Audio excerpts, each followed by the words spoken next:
Hello. Hello, how are you? Welcome to Oak Meadow Civics. This is lesson 1. So today I'll give you a little introduction about what Oak Meadow is about and an introduction what civics is. So first of all, Oak Meadow's course it's an interactive course. You'll have to do assignments, you can watch videos, you get your assignments marked, you have tests, and also you get to see me on the video. Okay, my name is Duncan Smith. I'm 27. I'm from Ireland, and nice to meet you. Okay, civics is basically about practicing good citizenship. So to be a citizen, to be a member of society, to be a member of a group, and what that means. Hopefully that's what you'll learn. Let's see. Within the course, there'll be many assignments which give you an opportunity to think creatively and maybe come up with your own solutions for old problems. So, okay. So throughout the course, hopefully you'll find out what it is to be a member of a community and what citizenship means, to be a group, about rights, and okay. First of all, there's many lessons and many assignments, and it's a good idea to finish each lesson thoroughly and know what the lesson's about before you attempt the assignment. So even to read ahead a little bit and to know what's coming up so you can know what to study or know what reference books you'll need is a good idea, rather than going ahead too fast and attempting the assignments if you don't know exactly. So finish the lesson first before you attempt the assignments at the end. So each assignment will be graded on grammar, punctuation, and composition. So it's important to take these seriously and have a good look over your work before you hand it in. So also you'll see there's lots and lots of different assignments, but there's many options. So you can decide what you'd like to do rather than us telling you what you have to do. Because, you know, many people learn in different ways. Many people prefer different assignments. So hopefully there'll be something there that suits you, because each learner is different, and we know that. So hopefully you'll be able to pick what you prefer. Also, you might find there is a lot of writing in the course. So if the writing becomes too much, or you think you haven't got enough time and it's really becoming a stress or a burden, do tell your teacher, your homeroom teacher, and see if something can be worked out rather than suffering in silence.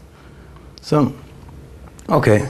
Throughout the course also, it's a good idea to get yourself a good thorough dictionary, a good thorough encyclopedia, and maybe keep up with the newspaper. See what you can read in an English newspaper, and all the time politics and things like that come up in the newspaper. They can be helpful, and if you can bring an original idea or something you've read recently in the newspaper into an assignment or into an essay, or it affects a topic, it's really interesting for whoever's reading your work. Okay, so that's about Oak Meadow Civics. Now I'm going to go on to the first. What is civics? So this course, civics, it deals with the United States. So what you're going to look at in this course, you'll learn about the United States government. So the government is divided. You'll learn about the legislature, the House of Congress, or representatives.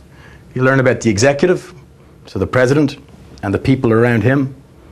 You'll learn about the judiciary, so the judges. So the three branches of the government. Each of those in detail, how they work and how they affect your life. Also, the backbone of the American political structure, the American Constitution. We'll learn about that also. And then the US Bill of Rights, also a backbone of American society. It gives people the freedoms and that they live under. Okay, we'll also learn about what it means to be free in America. So what it means to be free, what people are allowed to do, and then we'll look at immigrants within America and what rights they have. Okay, so basically, civics means what it means to be a citizen. So I'll put that up. So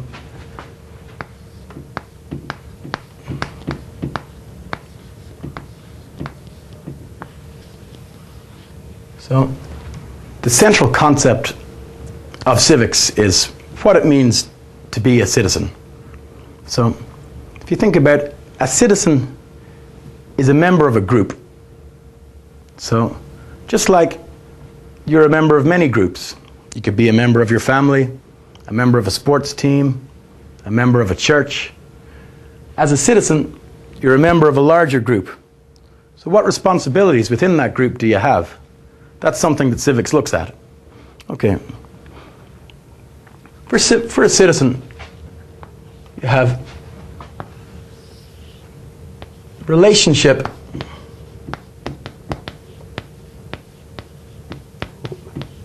relationship to the government. So, what is every citizen's relationship to the government? He's got a vote. The government affects his life in what ways? What rights does the government accord him? How does this change in everyday life? So, a good citizen will know how these things affect him, and he'll know each of these rights.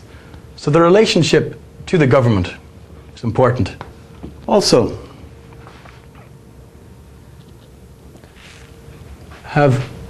for a citizen's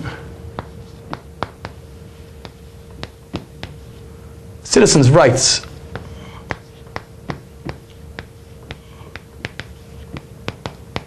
Just about. A citizen's rights and responsibilities. What are a citizen's rights and responsibilities? So in every society, a citizen will have certain rights. So how about in America? The Bill of Rights sort of highlights what are the major rights a person has that can't be affected. But if you can see within society, the rights and responsibilities, they can be more complex than just what's written in the Bill of Rights. So the freedoms will be looked in further of a citizen. Also, last, what does it mean to be a valuable member of society?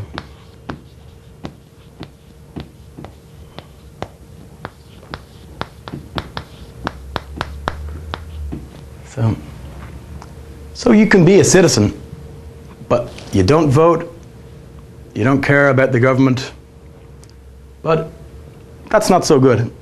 To be a valuable member of society, you should try, you're a citizen, you're a member of a group, you can change the group if you put effort in, or you can see if something needs changed. You realize, hey, I'm a member of this group, I can affect it, so to be a valuable member of society, know your place within a group, what are your rights, and try to do your best to change it. So that's it, to become a valuable member of society. So to be a citizen is based on these three ideas. The relationship to the government, do you know it? So how am I affected? I can vote. Or am I locally in maybe a state parliament or a state house and the federal house? How am I related to each of these bodies of government, then what are my rights and responsibilities? What am I allowed to do? And what do I have to do? And then to try to see yourself as a member of a group, and what can I do to make myself a valuable member of this group? So next is participation.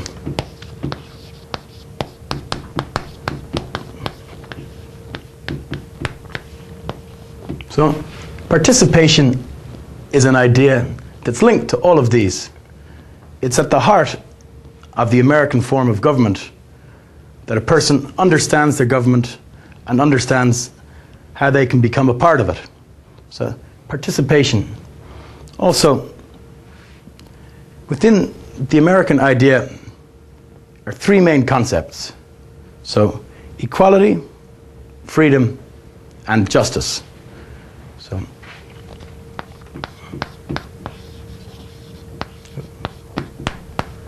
equality, freedom,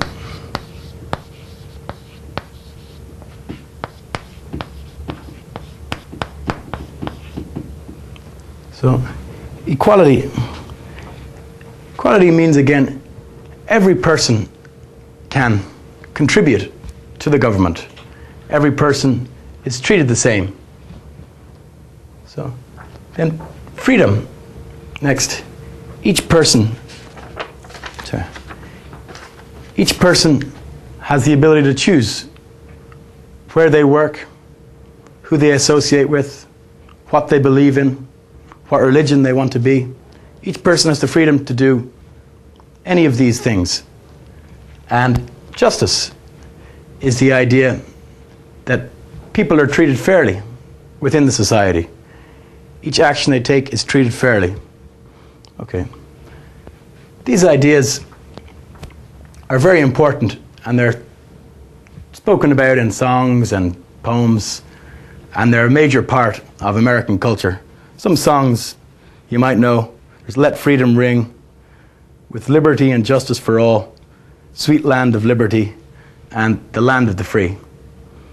Okay.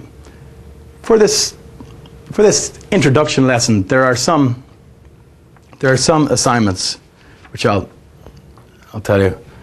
So the first one, basically, America talks that the culture is about freedom and equality, but Americans, they don't have equal jobs, equal education, equal ability, or equal money. So what does equality mean in this country? What exactly does equality mean, considering people don't have equality of money, equality of jobs? So there's not equality of distribution. So explain what it means, what equality means, if equality is a major cornerstone of the American culture.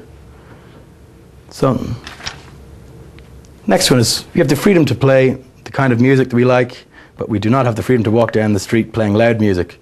So if you read on question number 2 is, so how can different people's freedom interfere with each other?